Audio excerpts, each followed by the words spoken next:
இறைவணக்க பாடலை பாட நம் பள்ளியின் பாடல் குழுவினரை மேடைக்கு அழைக்கிறோம். தொடர்ந்து தமிழ்தாய் வாழ்த்து பாட உள்ளோம். Every memorable gathering begins by seeking wisdom, peace and இந்த நேரத்திலும் கூட ஆண்டவரே நாங்கள் கூடியிருக்கிற நோக்கத்தை நீர் அறிவீர் ஆண்டவரே.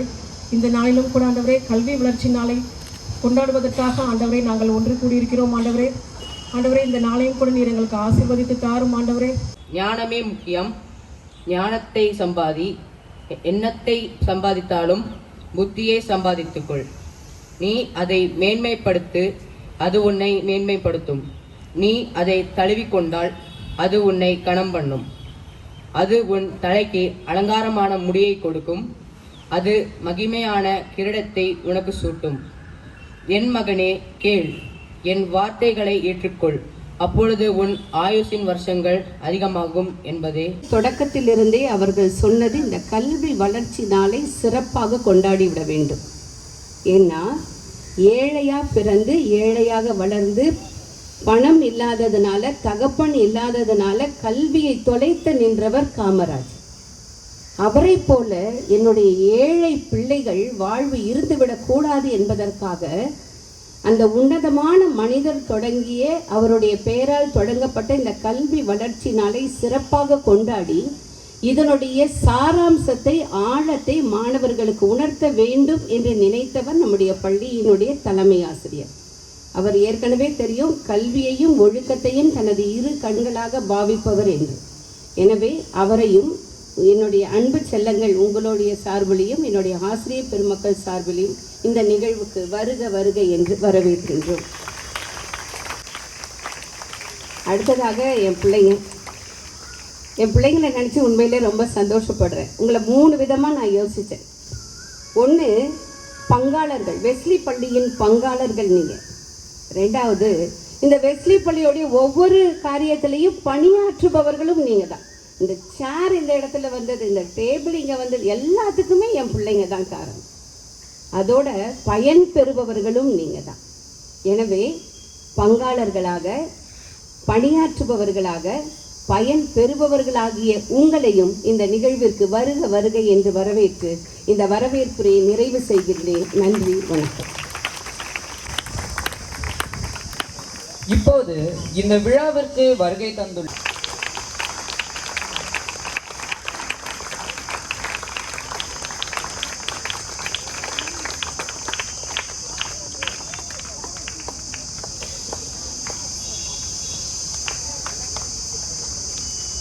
பரிசை தலைமை ஆசிரியர் கொடுப்பார்.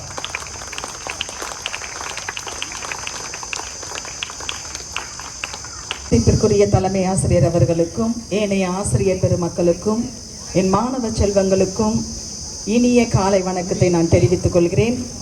First of all, I would like to thank the Almighty for giving me this opportunity to stand before you on this special day. So we all know, நம்ம எல்லாருக்குமே தெரியும் நம்ம எதற்காக இங்கே கூடி வந்திருக்கிறோம் அப்படின்னு சொல்லி. பெருந்தலைவர் காமராஜர் அவர்களுடைய பிறந்த நாளை கொண்டாடும்படியாக நம்ம என்ன செய்திருக்கிறோம், இந்த இடத்துல கூடி வந்திருக்கிறோம். ஏற்கனவே வரவேற்பு நிகழ்ச்சியில் ஆசிரியர் அவர்கள் சொன்னார்கள், இந்த கல்வி வளர்ச்சி நாள் ஆரம்பித்து இது எத்தனை வருடம் ஆயிருக்கிறது என்று. 20 வருடங்கள். நம்முடைய காமராஜருக்கு அவருடைய வயது என்ன இப்போ? 124 வயதை கடந்தவர். இன்று நம் மத்தியில் என்ன இல்லை, அவர் உயிரோடு இல்லை. உங்களுக்கு எல்லாருக்குமே அவருடைய சரித்திரம் தெரியும். இன்னும் கொஞ்சம் நேரத்தில் நிறைய மாணவர்களும் அவரை பற்றி பேச இருக்கிறார்கள். ஸோ அவர் இறந்தது எப்போன்னு தெரியுமா உங்களுக்கு? எப்போ தெரியுமா? 1975 75ஆம் ஆண்டு என்ன செய்தார்? மரித்தார். அவர் மரித்து இன்னோட எத்தனை ஆண்டுகள் ஆகிறதுன்னு தெரியுமா? 124 40 கணக்கு பண்ணி சொல்லுங்க. கணக்கில் வீக்கா நீங்க? எத்தனை ஆண்டுகள்? அது ஒரு 25, அப்புறம் இது ஒரு 26, எவ்வளோ? 51 இயர்ஸ். அவர் மரித்து 21 ஆண்டுகள் கழித்தும் கூட இன்னும் நாம் யாரை பற்றி பேசி கொண்டிருக்கிறோம்? காமராஜரை பற்றி நம்ம என்ன செய்து கொண்டிருக்கிறோம்? பேசி கொண்டிருக்கிறோம். ஏன் அவரை பற்றி நம்ம பேசி கொண்டிருக்கிறோம் என்றால், அவர் வாழ்ந்த வாழ்க்கை, இந்த உலகத்தில் வாழும் பொழுது அவர் செய்த காரியங்கள் அது வந்து சிறப்பானதா இருந்ததின் நிமித்தமாகத்தான் இன்னமும் நம்ம என்ன செய்து கொண்டிருக்கிறோம்? அவரை குறித்து பேசி கொண்டிருக்கிறோம். இங்க கவனிக்கலாம், நான் பேசும்போது இங்க என்ன கவனிக்கணும்? நான் காமராஜர் பற்றியெல்லாம் ரொம்ப உங்களுக்கு சொல்ல போகிறதில்லை. ஏன்னா 26 ஆண்டுகள், எத்தனையோ வருஷமா நீங்கள்லாம் என்ன செஞ்சுட்டு இருக்கீங்க? காமராஜரை பற்றி கேள்விப்பட்டிருக்கீங்க, கேட்டுக்கொண்டு இருக்கிறீங்க. ஆனால் அவர் செய்த காரியங்கள் என்ன, நாம் பின்பற்ற வேண்டிய காரியங்கள் என்ன என்பதை குறித்து தான் நம்ம என்ன செய்ய போகிறோம்? பார்க்க போகிறோம் இன்னைக்கு. ஸோ அவருடைய வாழ்க்கை சரித்திரத்தை நம்ம எடுத்துக்கொண்டோம் அப்படின்னு சொன்னால், அவர் கடின உழைப்பாளி அப்படி என்பது நம்ம எல்லாருக்குமே தெரியும். அடுத்தது, அவர் நேர்மையானவர், உண்மையாய் இருந்தவர். அது மாத்திரமல்ல, மனித நேயம் உடையவர். மக்களுக்காக அவர் என்ன செய்தார்? சேவையை புரிந்தவர். ஸோ இதற்காகத்தான் அவர் செய்த பல மகத்துவமான காரியங்கள், அதன் நிமித்தமாகத்தான் இன்றும் நம்ம என்ன செய்கிறோம்? காமராஜரை பற்றி நம்ம பேசி கொண்டிருக்கிறோம். நான் இன்னைக்கு தான் கொஞ்ச நேரத்துக்கு முன்பதாக அந்த காமராஜரை பற்றி நான் ஒரு ஸ்டேட்டஸில் நான் பார்த்தேன். அவர் 3 முறை முதலமைச்சராக இருந்திருக்கிறார், 4 முறை எம்பியாக இருந்திருக்கிறார், 5 முறை எம்எல்ஏயாக இருந்திருக்கிறார், எத்தனையோ 6000த்திற்கு மேலாக பள்ளிகளை திறந்திருக்கிறார், 9 அணைகளை அவர் என்ன செய்திருக்கிறாரா? கட்டி இருக்கிறார். ஸோ இவ்வளவு பெரிய மதிய உணவு திட்டம், எல்லாவற்றிற்கும் மேலாக மதிய உணவு திட்டத்தை பள்ளியில் கொண்டு வந்தவர் யார் தான்? காமராஜர் தான். அது மாத்திரமல்ல, சீருடை, இதை மாதிரி யூனிஃபார்ம் எல்லாருமே ஒரே சமம் என்பதை தெரிவிக்கும்படியாக இந்த யூனிஃபார்ம் சிஸ்டத்தையும் கொண்டு வந்தவர், சீருடை போன்ற காரியத்தையும் கொண்டு வந்தவர் யார் தான்? காமராஜர் தான்.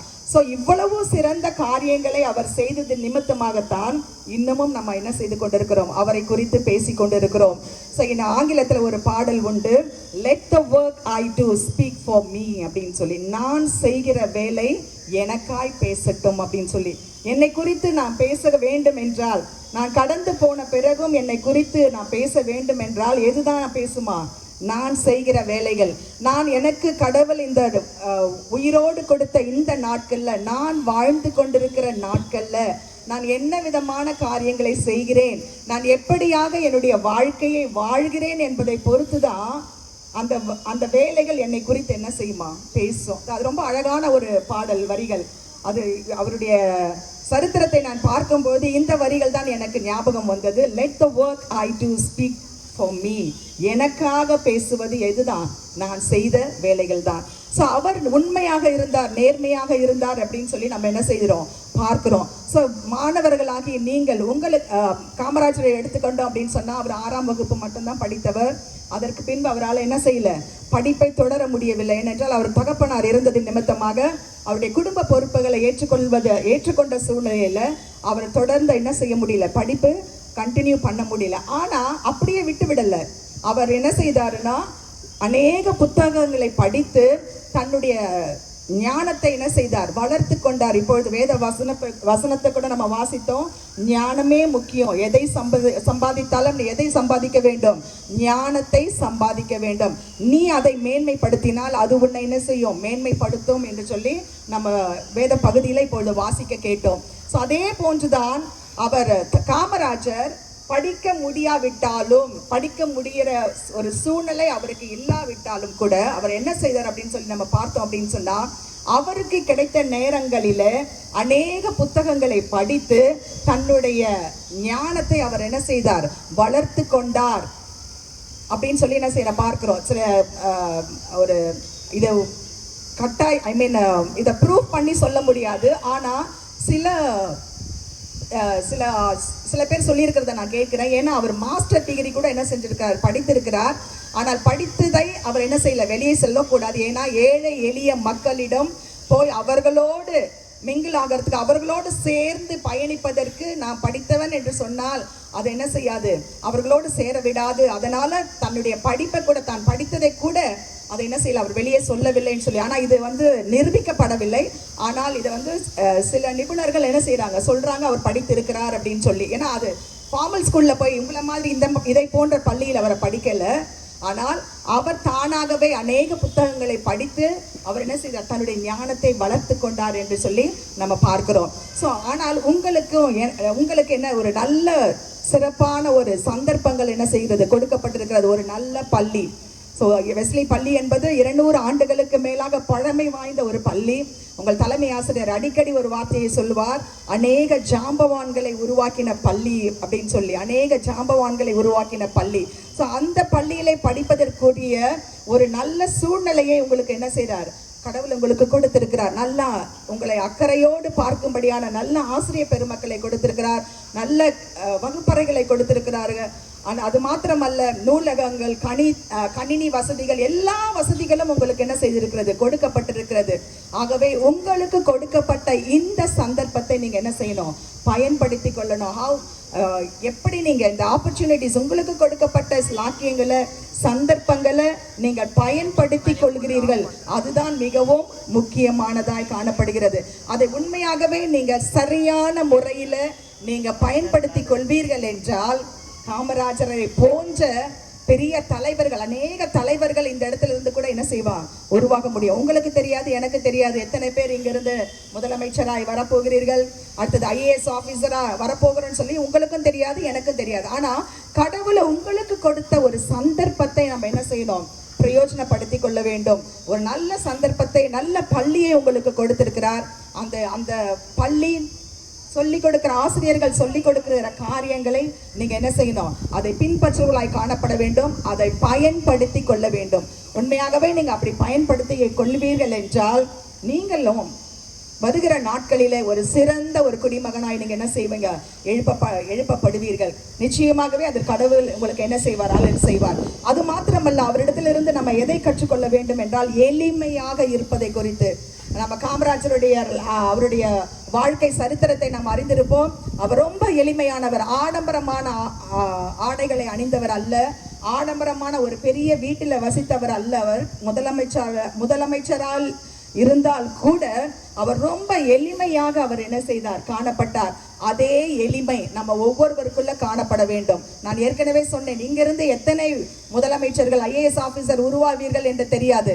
ஆனா அதை போன்று நீங்கள் உருவாகினாலும் அந்த நேரத்தில் கூட நீங்க எப்படி இருக்க வேண்டும், எளிமையானவர்களாய் காணப்பட வேண்டும். அது மாத்திரமல்ல, நேர்மையுடனும் உண்மையுடனும் காணப்பட வேண்டும். அந்த நேர்மை உண்மைதான் இந்த நாட்கள்ல அதிகமாய் குறைவுபடுகிறதை நம்ம பார்க்கிறோம்.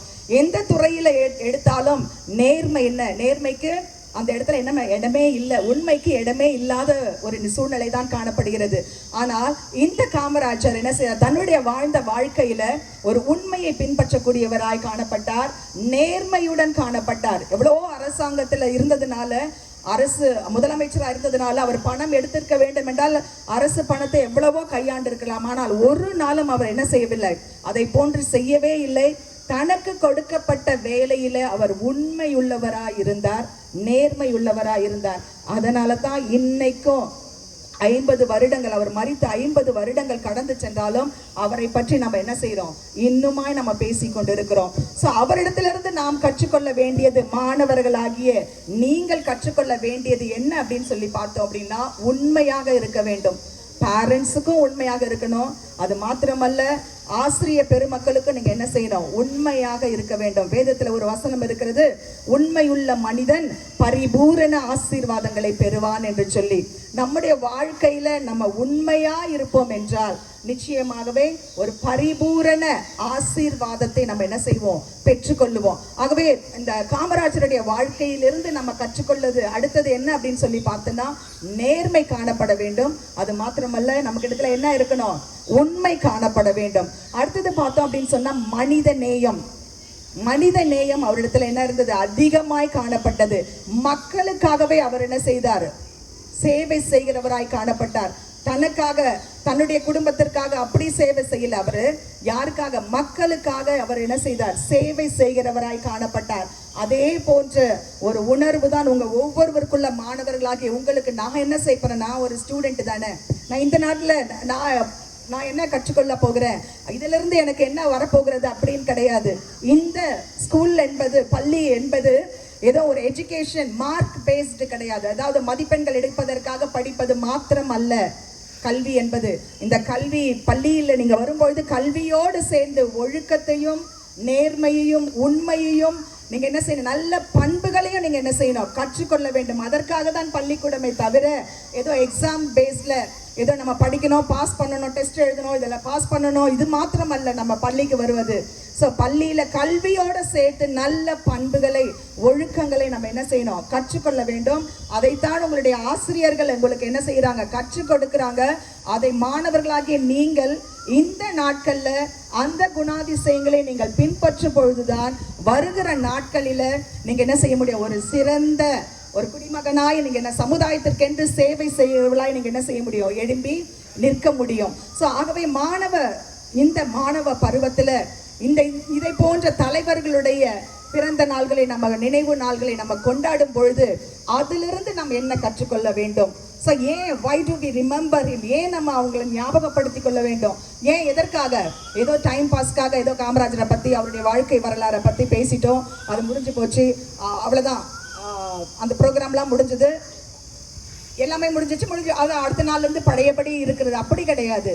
ஸோ ஒவ்வொருடைய நம்ம பிறந்த நாள்களை, தலைவர்களுடைய பிறந்த நாள்களையும் இல்லை நினைவு நாள்களை நம்ம கொண்டாடும் பொழுது அவர்களிடத்தில் இருந்து நம்ம என்ன பண்புகளை நம்ம கற்றுக்கொள்கிறோம், அது மிக முக்கியமானதா இருக்கிறது. ஆகவே மாணவ செல்வங்களாகிய நீங்கள் இன்னைக்கு காமராஜர் பர்த்டேவை நம்ம கொண்டாடணும். எத்தனையோ வருடங்கள் கழித்தும் இன்னுமாய் நம்ம அவரை பற்றி நம்ம பேசி கொண்டிருக்கிறோம் என்றால் அவர் வாழ்ந்த வாழ்க்கை அப்பேற்பட்டது. அதே போன்று மாணவர்களாகிய நீங்கள் இந்த நாட்கள்ல உண்மையோடும் நேர்மையோடும், அது மாத்திரமல்ல மனித நேயத்தோடும், மற்றவர்களுக்கு சேவை செய்யணும் அப்படின்ற ஒரு மனப்பான்மை இந்த நாட்களிலிருந்தே உங்களுக்குள்ள என்ன செய்யணும், உருவாக வேண்டும். மற்றவர்களுக்கு என்று சேவை செய்யணும் அப்படின்னு சொன்னா முதலாவது நம்ம குடும்பத்தில் எழும்போது பேரண்ட்ஸுக்கு just you have to do some work, அவர்களுக்கு நீங்க உதவியா இருக்க வேண்டும். அது மாத்திரமல்ல எங்க ஆசிரியர்களுக்கு நம்ம பப்ளிக்ல நம்ம வரும்போது பஸ்ல வரீங்க, ட்ரெயின்ல வரீங்க, ஸோ அங்க அவர்களுக்கு உதவி யாருக்காவது தேவைன்னா அந்த உதவி செய்கிறது காரியங்கள், இதை போன்ற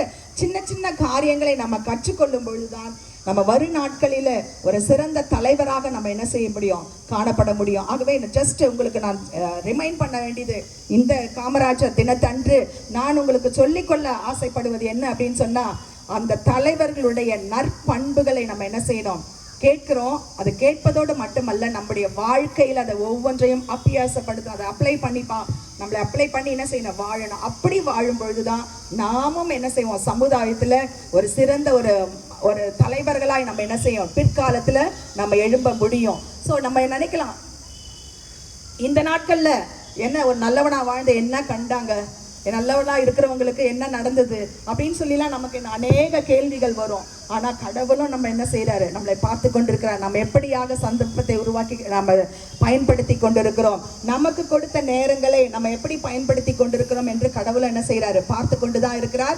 அதற்குரிய பலனை நிச்சயமாக அவர் கொடுப்பார். அதற்காக தான் நான் சொன்னேன், உண்மையுள்ள மனிதன் பரிபூரண ஆசீர்வாதங்களை பெறுவான் என்று சொல்லி. நமக்கு கொடுக்க இந்த வாழ்க்கையில நம்ம உண்மை உள்ளவர்களாய் இருப்போம் என்றால் நம்முடைய பெற்றோர்களுக்கு, நம்முடைய ஆசிரியர்களுக்கு, நம்ம வாழ்கின்ற சமுதாயத்துக்கு நம்ம உண்மை உள்ளவர்களாய் நேர்மை உள்ளவர்களாய் காணப்படுவோம் என்றால் கடவுள் நமக்கு கொடுக்கிற அந்த ஆசீர்வாதத்தை ஒருவரால் என்ன செய்ய முடியாது, தடுத்து நிறுத்தவே முடியாது. ஆகவே மாணவர்களாகிய நீங்கள் இதை போன்ற தலைவர்களுடைய பிறந்த நாளை கொண்டாடும் பொழுது சில உறுதிமொழிகளை நம்ம என்ன செய்யணும், எடுத்துக்கொள்ள வேண்டும். உங்களுக்கு டெய்லி ஸ்கூலுக்கு வரீங்க, ஸோ நம்ம ஒழுங்கா ஸ்கூலுக்கு வரோமா, நம்ம ஒழுங்கா படிக்கிறோமா, நம்ம என்ன செய்யணும், கொடுக்கப்பட்ட சந்தர்ப்பத்தை ஒழுங்கான முறையில நம்ம பயன்படுத்தி கொள்கிறோமா அப்படின்னு நம்ம என்ன செய்யணும், சிந்தித்து பார்க்க வேண்டும். அது மாத்திரமல்ல, நான் இப்படி செய்வேன் என்று சொல்லி நம்ம என்ன செய்யணும், உறுதிமொழி எடுத்துக்கொள்ள வேண்டும். அப்படி எடுக்கும் பொழுது நிச்சயமாகவே வருகிற நாட்களில நீங்களும் என்ன செய்வீங்க, ஒரு சிறந்த தலைவர்களாய் என்ன செய்வாங்க, உருவாகி வருவீங்க. ஸோ அதனால இப்ப சில உறுதிமொழிகளை நம்ம எடுக்க போகிறோம். நீங்க பள்ளி மாணவர்களா இருக்கிறதுனால நீங்கள் படிப்புக்கு ஏற்ற வண்ணமாக சில உறுதிமொழிகளை இன்றையிலிருந்து நான் என்ன செய்வேன், இதை பின்பற்றுவேன் அப்படின்னு சொல்லி நீங்க என்ன செய்ய போறீங்க, சில உறுதிமொழிகளை எடுக்க போகிறீங்க. நான் சொல்லுவேன், நீங்க பின்னாடி திருப்பி சொல்லணும். சொல்வீங்களா? நம்முடைய வாயின் வார்த்தைக்கு ரொம்ப என்ன உண்டு, அதிகாரம் உண்டு. ஆகவே நம்ம வாயை திறந்து சில காரியங்களை நம்ம சொல்லும் பொழுது நிச்சயமாகவே அதை பின்பற்றுவதற்கு கடவுள் நமக்கு என்ன செய்வார், உதவி செய்வார். இப்ப சொல்லலாமா, பார்க்கலாம். நான் சொல்றேன், நீங்க பின்னாடி திருப்பி சொல்லுங்க. சத்தம் கேட்கல எனக்கு, பின்னாடி உட்கார்ந்து இருக்கிறவங்க கூட சத்தமா சொல்லுங்க பார்க்கலாம். நான் தினமும் பள்ளிக்கு தவறாமல் வருவேன். ஆசிரியர் ஆசிரியர்களை மதிப்பேன். பெற்றோருக்கு கீழ்ப்படிவேன். நன்றாக படித்து நல்ல சமுதாயத்தை எனக்கு கொடுக்கப்பட்ட சந்தர்ப்பத்தை சரியான முறையில் பயன்படுத்திக் கொள்வேன். என் கல்வியை என் குடும்பத்துக்கும் சமூகத்திற்கும் நாட்டிற்கும் பயனுள்ளதாக மாற்றுவேன். அப்படி இருக்கலாமா? பள்ளி மதிக்கணும், பெற்றோருக்கு கீழ்ப்படியணும், நமக்கு கொடுக்கப்பட்ட சந்தர்ப்பத்தை நம்ம சிறந்த முறையில் என்ன செய்யணும்? பயன்படுத்தி கொள்ளணும். இதை நீங்கள் செய்வீர்கள் என்றால், நான் ஏற்கனவே உங்களுக்கு சொன்னேன், உண்மையுள்ள மனிதன் பரிபூர்ண ஆசீர்வாதங்களை பெறுவான். அது மாத்திரமல்ல, நாம் என்ன வேலை செய்கிறோமோ, let the work I do speak for me. நான் என்ன கிரியை செய்கிறேனோ, நான் எப்படியாய் நடந்து கொள்கிறேனோ, என்ன விதமான வேலைகள் செய்கிறேனோ, அதுதான் என்னை குறித்து என்ன செய்கிறோம்? பேசுகிறதாய் காணப்படும். ஸோ இந்த கருத்துக்களை என்னுடைய மனதில் வைத்துக் கொள்ளுங்கள். ஸோ இந்த காமராஜர் பர்த்டே, அதாவது கல்வி வளர்ச்சி நாள் அன்று இந்த உறுதிமொழியை நீங்கள் எடுத்திருக்கீங்க. அதை தொடர்ந்து பின்பற்றி வருவீர்கள் என்று நான் நினைக்கிறேன். நிச்சயமாகவே எனக்கு இந்த சந்தர்ப்பத்தை கொடுத்த தலைமை ஆசிரியருக்கும் மற்ற ஆசிரியர் பெருமக்களுக்கும் என்னுடைய வணக்கத்தை நான் தெரிவித்துக் கொள்கிறேன். நன்றி, வணக்கம்.